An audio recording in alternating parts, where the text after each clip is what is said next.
पनवेल नगर पालिका की माजी नगर सेविका राबिया इस्माइल कच्ची का पवित्र रमज़ान महीने में हुआ इंतकाल। जो लोग दुनिया और आखिरत की फ़िक्र करते हैं, अच्छे काम करते हैं, उनको अल्लाह रमज़ान नसीब करता है।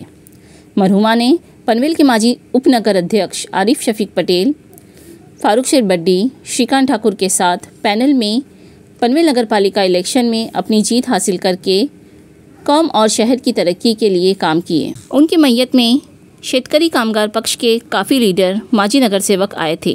शेतकरी कामगार पक्ष के लीडर आरिफ पटेल साहब ने भी मरहूम के घर आकर मगफिरत की दुआ की और उनके साथ किए हुए शहर के विकास कामों को याद किया। आमदार बालाराम पाटिल, गणेश कड़ू, प्रीतम म्हात्रे, हाफिज़ यासीन पटेल और काफ़ी समाज सेवक ने उनके घर आकर मगफिरत की दुआ की और उनके अच्छे कामों को याद किया। हम आपको बताना चाहते हैं कि पनवेल कच्ची मुस्लिम समाज से अब तक 7 नगर सेवक रह चुके हैं। जैसे पनवेल के पहले प्रेसिडेंट कच्ची यूसुफ नूर मोहम्मद मास्टर, दादा आरी कच्ची, इस्माइल यूसुफ मास्टर, नूर मोहम्मद कच्ची, हाशिम कच्ची, हाशम आबासेट कच्ची, हसन मोहम्मद जुम्मा कच्ची और 7वीं कच्ची मुस्लिम नगर सेवक राबिया इस्माइल कच्ची थी। 92 साल की उम्र में इनका इंतकाल हुआ। सातारा लॉन्डन के उप सरपंच मरहूम हारून शेर कच्ची इनके वालिद थे। काफ़ी कम उम्र में वो शादी करके पनवेल आई थी। उन्होंने पनवेल की तरक्की के लिए काफ़ी काम किए। महाराष्ट्र मित्र की टीम दुआगो है कि अल्लाह मरहुमा की मगफिरत फरमाए, इनके दर्जात बुलंद करे, जन्नतुल फिरदौस में आला मुकाम अता फरमाए और पसमानदगान को सब्र व जमील अता फरमाए। आमीन। ब्यूरो रिपोर्ट, महाराष्ट्र मित्र।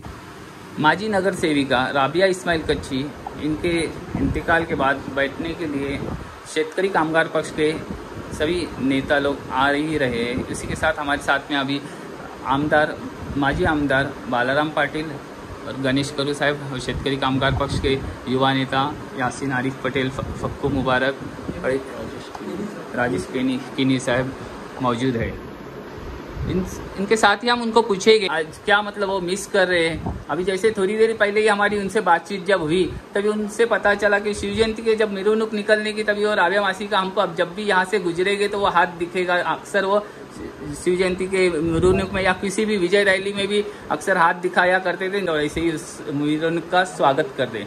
काय बोलता तुम्ही, काय कसं यहाँ पे शेतकरी कामगार पक्ष की बुजुर्ग नेता माजी नगर सेविका रबिया मौसी के इंतकाल के बाद उनके परिवार से मिलने मैं और मेरे सहयोगी आए हैं। रबिया मौसी शेतकरी कामगार पक्ष के परिवार का एक अनूठा हिस्सा था। रबिया मौसी, फारूक शेठ बड्डी, निसार शेठ, मोहम्मद शेठ बस्ते, एक से एक कार्यकर्तागण उस समय शेतकरी कामगार पक्ष के लिए मोहल्ले में काम करते थे। सत्तार मामू थे, खालिद भाई थे।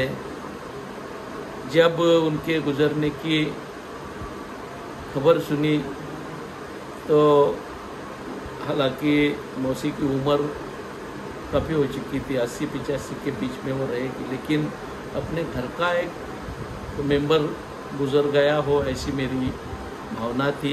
मैं बाहर होने के कारण आ नहीं पाया, लेकिन आज मैं उनके रिश्तेदारों से मिलने आया हूँ। आपके जरिए रबिया मौसी के याद में यहाँ पे हम उनको श्रद्धांजलि अर्पित करते हैं। जो बात आपने अभी बता दी वो बिल्कुल सही है कि शेतकरी कामगार पक्ष की कोई भी रैली हो, शिव जयंती हो, चाहे अंबेडकर जयंती हो, इस अवसर पे रबिया मौसी हमेशा गैलरी में खड़ी रहती थी, सबको हाथ हिला के नमस्कार करती थी और एक बहुत ही प्यारी स्वभाव की रबिया मौसी थी। जिस तरीके से वो काम करती थी, छोटे छोटे लोगों के लिए वो बहुत ध्यान से काम करती थी।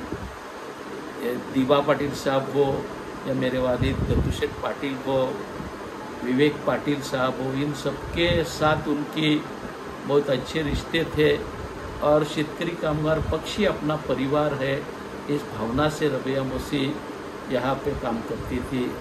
मैं यहाँ आपके जरिए रबिया मौसी को आदरांजलि अर्पित करता हूँ और उस परिवार के साथ हमारा रिश्ता मौसी के बाद भी वैसा ही चलता रहेगा, ये आश्वस्त करता हूँ। हमारे साथ में युवा नेता शेतकरी कामगार पक्ष के चिटणीस गणेश करू साहब भी मौजूद आहे। बद्दल सांगायचं झालं तर 2001 यावेळी ज्यावेळी इथे शेतकरी कामगार पक्षाची सत्ता आली, अगदी निर्विवाद वर्चस्व शेतकरी कामगार पक्षाचं होतं। जे मात्र नगराध्यक्ष होते दत्तूशेठ पाटील असतील, विवेकानंद पाटील साहेबांच्या मार्गदर्शनाखाली त्यावेळी पनवेलची सत्ता काबीज करण्यात शेका पक्ष यशस्वी ठरला होता। त्यामध्ये राबिया मौसी आमच्या नगरसेविका म्हणून निवडून आल्या होत्या। एक या बोलण्यामधल्या सगळ्यांना समजावून घेणारी, सगळ्यांना आपुलकीने वागणूक देणारी राबिया मौसी आमच्या सगळ्यांची देखील मावशी म्हणूनच तिथे होती। नगरपालिकेत गेल्यानंतर त्यांच्याशी आलेला संपर्क, त्यांच्याशी बोलल्यानंतर त्यांच्यातला त्यांचा जो प्रेमाचा ओलावा असायचा तो कायम मिळत राहायचा। अशी या रबिया मौसी आज आपल्यात नाही आहे। आम्ही शेतकरी कामगार पक्षाच्या वतीने त्यांना भावपूर्ण आदरांजली अर्पण करतो।